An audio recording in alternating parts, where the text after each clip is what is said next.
Hey, everybody. I'm Jeff Pollard at solarpowerthepeople.org and Jeff Pollard 11 on Instagram. We have another great episode with another great guest. So, who are you? What are you about?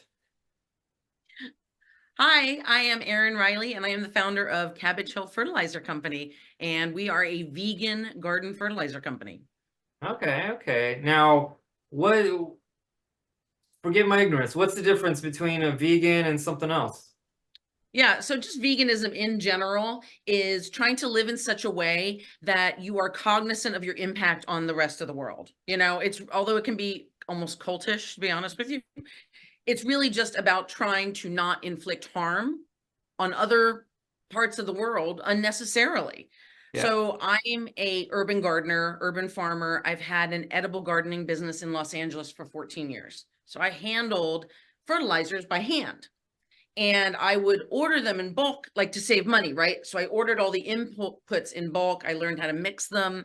I learned that different plants needed different fertilizer, even at different times of the year.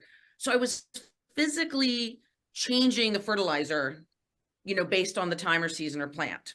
And Oh, then over time, I just became more and more curious about what was in these inputs.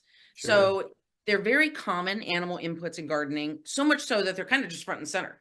It's called blood meal, it's called bone meal, it's called poultry meal. So it's not just manure.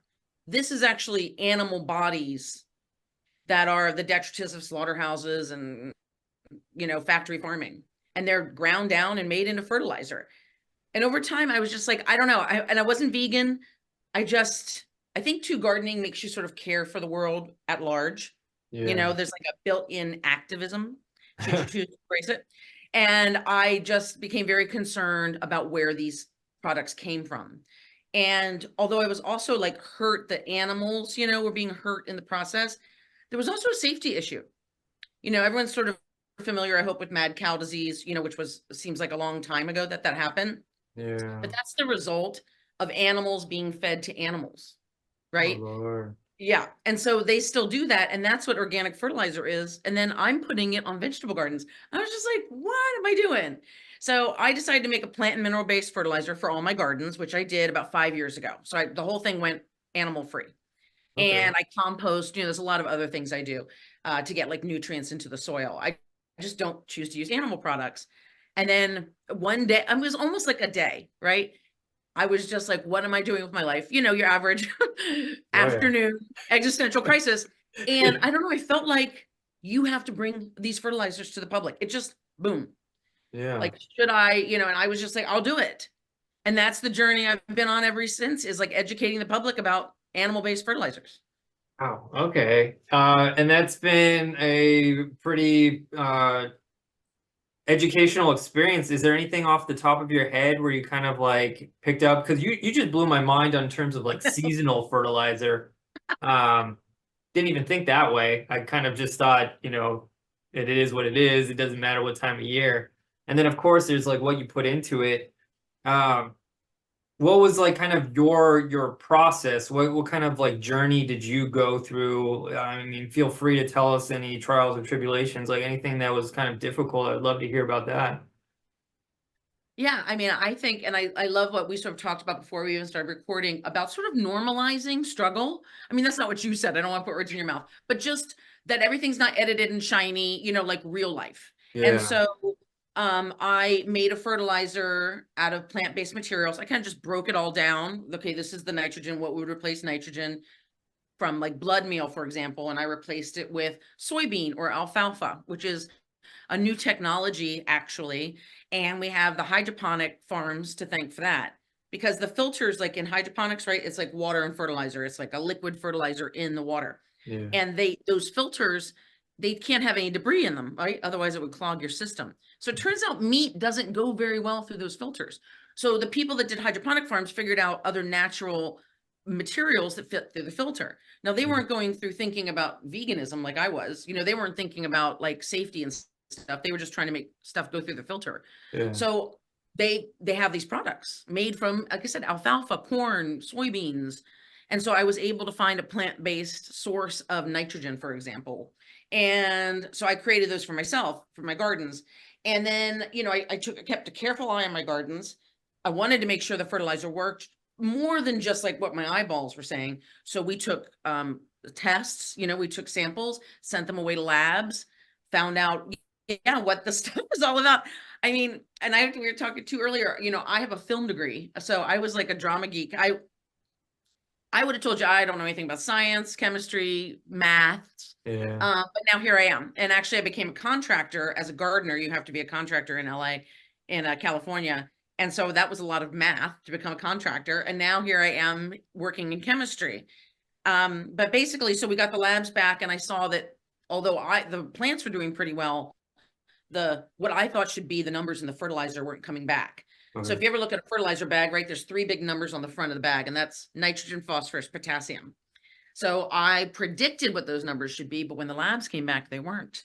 So that was a lot of like digging deep and having to create samples too that were so clean, which is not, I'm a farmer. I'm like a, you know, I cook with the soul. Do you know what I mean? You throw a little of this and you throw a little of that in. Well, that's not how chemistry works. So you have to be specific, you know, and so creating these samples was really hard for my brain.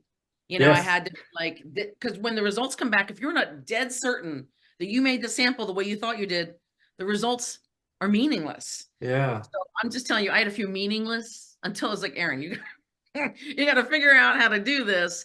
Yeah, it was really intense. So eventually we did get the labs to match. And in fact, I even tested the inputs themselves and even tested the soils. And so it was a lot of work that I was unfamiliar with and having to wear a different hat. So that was Yes. super challenging, you know, but we finally did get the numbers where we needed them to be. Oy. You know, that's what I love about this kind of day and age. I always joke with people that it's like you could, you know, I use it more for like the analogy for technology where it's like you could have something that makes life a lot easier and then the tech goes wrong and you're like, ah, you're supposed to make my life easier. So it's funny because I appreciate the energy you really put into your company because it's, you know, I'm glad that we're, you know, as a society kind of evolving where it's not just dirt, seed, water, grow, you know, it's like we're putting in the finesse and the actual science and stuff behind it. That's crazy. I want to talk about your company per se in terms of like launch and all that. Is there anything you kind of like want to mention where the audience can, you know, currently the time of this posting help you? Yeah, I'm trying to here get I it have. going. Yeah, so we have these little labels, super cute. It's called Cabbage Hill. Okay. Since I was starting a new fertilizer company, really one of the first vegan fertilizer companies ever, which is hard to believe. I really wanted to appeal to millennials, you know, because that's like who's coming up. In fact, I also realized recently, because I have a 23-year-old daughter and an 18-year-old son, that I think this is one of the first generations where we are looking to the future to help us. I feel like when we were growing up, it was like, you guys are dumb. You know what I mean? Kids were dumb, just they're the worst, right? They're the worst, they're lazy, they're whatever. And I think Yeah. now we're like, I hope you guys need to come up and fix this. So I Yeah. want to really appeal to millennials. It's like not your grandfather's or your grandmother's fertilizer. You know, this is a new day and a new design. So we're getting passion investors right now. I already have a few investors I'm so grateful for. So we're trying to kind of get it. There's just sort of a swell, you know, and I get to a point where I can stop fundraising and start working on the company again. So we're Yeah. in this fundraising phase right now. Okay. And then we're also, every fertilizer has to be licensed in every single state. It's a state by state regulation. It's crazy. Fertilizers used to be bombs. When chemical fertilizers came on the scene, they're highly dangerous. And I mean, it's literally what they put in bombs. And so the factories sometimes blow up. So it became highly regulated.